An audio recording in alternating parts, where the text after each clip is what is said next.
one thing, and I'm familiar with your work, of course, but I would love for you to speak a little bit about one thing that I remember you all starting, which was the grade level leads holding like these reflections with like their grade level teams. Mhm. And then also, speaking to the fact that you're 6 through 12, so what that differentiation looks like, Yeah. and having staff that can speak to like the specific needs of their grade levels. So Sure. Yeah, no, I think one of the most amazing things that I feel we were able to achieve at Cardozo last year was, first and foremost, having 3 teachers serve as teacher leads on our felt team meant that we were able to diversify the inclusion of all of those grade levels, because we had a middle school teacher, we had a special education teacher, and we had a high school English language learner teacher. And while you could always add more teachers to create more diversity on that team, that's a pretty diverse team. That means that those listening sessions that they led with their colleagues really generated important and interesting feedback on how we could continue to improve our practices across the board. We know that a teacher's schedule is just absolutely overwhelming, right? To say the least. And targeting things that don't necessarily translate into direct instruction in the classroom is pretty hard, right? Like those things that we ask teachers to do above and beyond what they're called to do in the classroom can be stressful, can be taxing, and sometimes can cause other things to suffer in the process. The fact that teachers were willing to serve as those representatives of their school communities, right? And have their ear to the pavement on how this was translating into difficult work or tedious work or complicated work, right? They were able to come back as a team and a unit, troubleshoot some of those things and say, hey, we heard teachers saying this.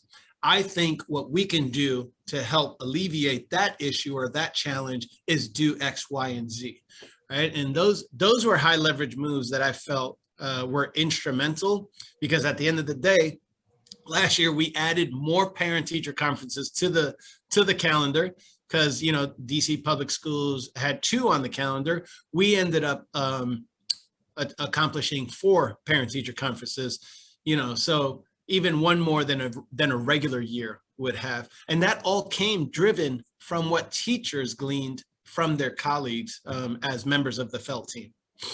yeah, I remember you added those additional ones and really just centering, teacher voice too, and getting buy-in by them, having some input in the decision making, and I remember them getting to like vote on the dates and things like that.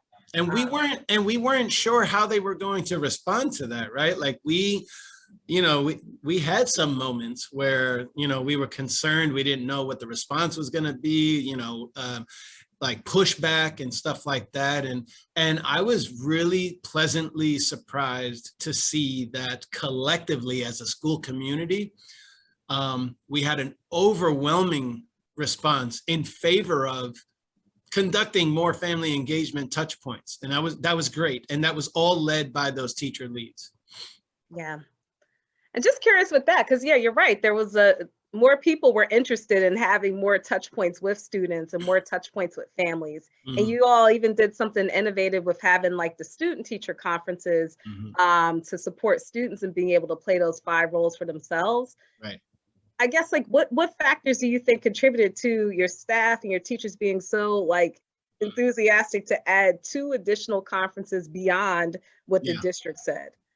Well, one thing that I would say, and as I'm thinking about that question as a school leader, we also get overwhelmed with a lot of things that have to get done, from central office. So if I could give school leaders, small little bite-sized action items that go a long way, prioritize family engagement or prioritizing family engagement doesn't mean like a huge, cumbersome project.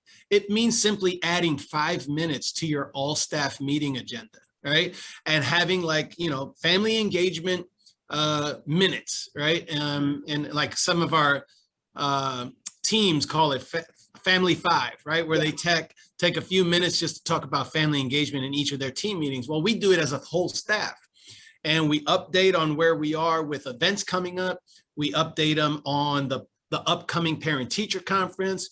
Here are the documents that you should be looking out for. Look out for this email. We do some celebrations, and in doing that.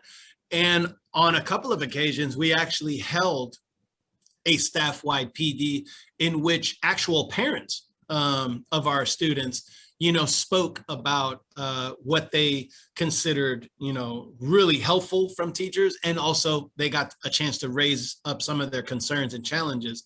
That went a long way. So, just those small little actions that don't require a lot really communicates to your staff and your school community that parent engagement, family engagement is very important, to your plan and to your priorities.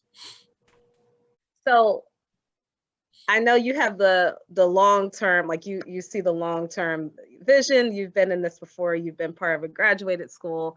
And I know that you approach the work also thinking about where this work will ultimately go and where you want it to go. As you think about embedded family engagement, what pieces do you want to see emerge like in maybe the next year? Maybe things that aren't quite there yet, but you see it in your vision. Sure. I mean, one of the things that has yet to be accomplished, unfortunately, before we went into a complete shutdown, is we didn't get to experience the legitimate home visit, as an institutional practice, right? Like we know we've conducted home visits for various reasons, but not for the sake of building sustainable relationships. So one of the immediate outcomes that I would like to experience going into next year is getting back to that fundamental practice of meeting parents out in the community, right? Away from the school and really leaning into those experiences in ways that really cultivate lifelong relationships that are huge and important. So that's the first thing. Secondly, I definitely am going to be leaning heavier into families taking more ownership of their children's academic achievement. And by participating in goal setting conferences, by having, questions that they can ask teachers. One thing that we did at Bancroft that was super helpful was we prepared and practiced with parents before parent-teacher conferences and gave them a list of questions that they can ask the teachers, which showed that, to teachers like, wow, this is great. This is the kind of dialogue that we've always wanted to have with our families. And here is my school training parents on how to ask those questions. I definitely want to be able to get to that point over the next year to 2 years, where parents are seeing engagement at Cardozo, not just about contributing to the school, but also getting something in return. Mm-hmm.